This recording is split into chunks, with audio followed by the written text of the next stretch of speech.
For those of you that don't know, I've been playing all the Resident Evil games on the GameCube, and I decided to make a video for each one, and what better game to start off with than Resident Evil 2. Saying as it's the oldest Resident Evil game on the GameCube, and it's the first Resident Evil I ever played. So there's two interesting things about this opening cutscene. Number one is that it's been partially remade for the Operation Raccoon City teaser trailer, which I'll just quickly show you now. Of course, I'm not saying that Operation Raccoon City is a remake of Resident Evil 2 or anything, but it has been set at the same time as Resident Evil 2, and therefore Resident Evil 3. Another interesting thing about this opening cutscene is that Leon only kills a zombie once he gets a headshot. Wait! Don't shoot! Get down! All the other shots do nothing to the zombies, they just keep on coming towards him. So at least Capcom acknowledges the headshot rule when it comes to zombies, which is more than I can say for a lot of zombie games. And this game cuts right to the chase. It starts off with the first screen has 4 zombies on it, 2 of them are on fire. It doesn't even give you time to learn the controls, so if you're new to this game, expect to see this screen a lot. This kind of blood splattered Mickey Mouse logo. And don't expect any checkpoints either. This is a survival horror, and there are rules, like golden rule number 1, scarce resources. Starting off with 18 bullets means that you are forced to evade the enemies, rather than picking them off one by one at a comfortable pace. Not only does avoiding the enemies add to the tension, but it makes you feel like you're in a hopeless situation. You're in a city overrun by zombies and you don't have enough bullets to kill them. It just makes it that much more of a tense game. But this tension doesn't just come from the gameplay mechanics, it also comes from set pieces, like this doorway you come through and all the zombies crowd round you. Just to let you know you can't go back that way, you have to keep going forward. Or even the eerie background sounds of the city, in parts of the game where there aren't even zombies.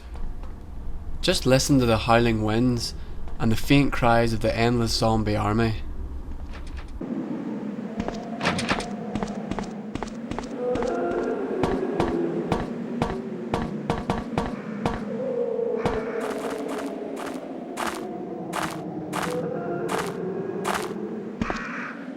These zombies aren't the kind of zombies you can just shoot at a couple of times and they'll go down straight away.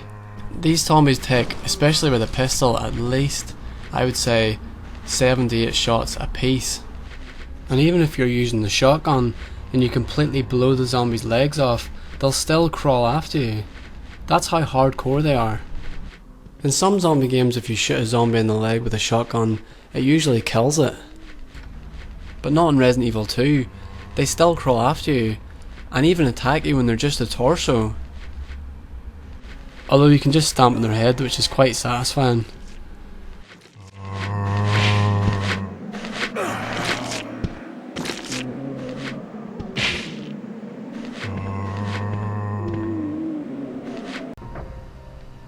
In other genres you have the luxury of precision aiming, but not in survival horrors.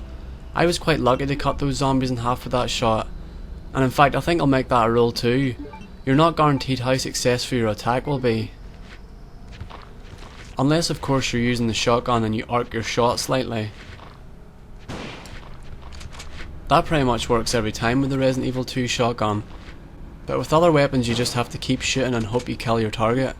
There's no guarantees how much ammo it'll take. I love how the fans are still spinning to show that there's still power in the city.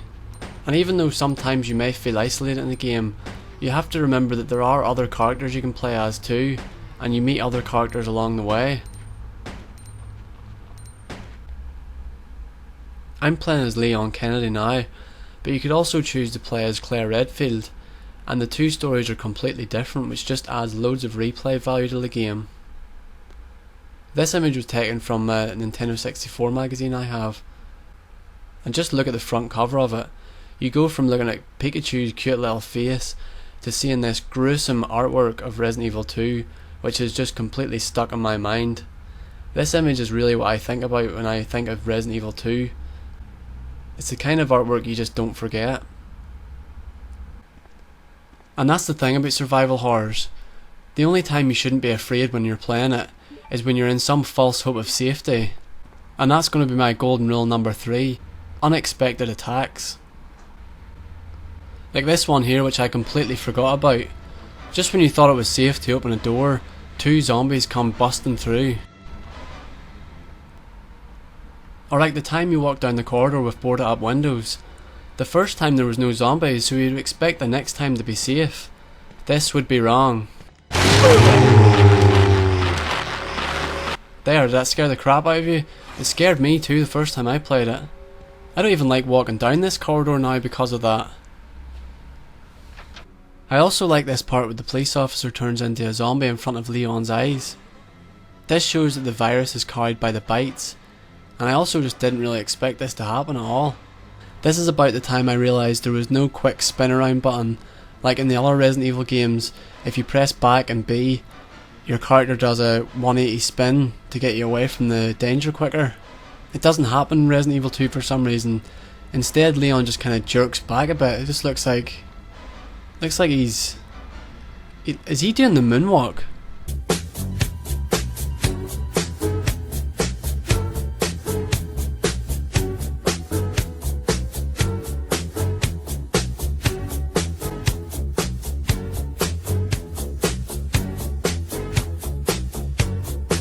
And I think that's quite enough of that silliness. So the last golden rule for Resident Evil 2 anyway, there will be more golden rules but I'll leave them for the other videos, for now, is puzzle solving.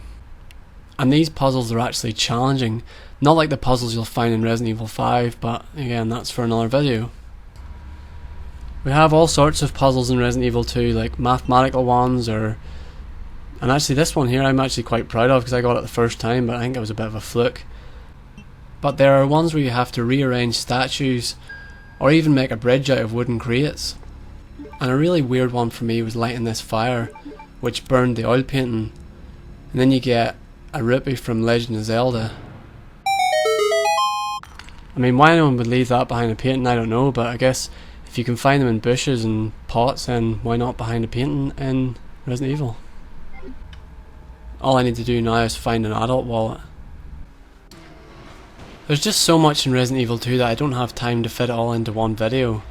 There's lots of hidden things like the desk. If you search 50 times, you get a film which gives you a picture of Rebecca, who looks like a 14-year-old boy. Or like the hidden costumes you get, and not to mention all the bosses. And some pretty cool co-op parts, which I think may have influenced Resident Evil 0. By the way, I'm using the upgraded shotgun there, and when you arc that, it completely slices the zombie in half. On a final note, people may wonder why I'm so critical with my top 10 zombie game videos. And this is the reason. I grew up playing the Resident Evil games, and they set a standard. And a lot of zombie games today fall below that standard.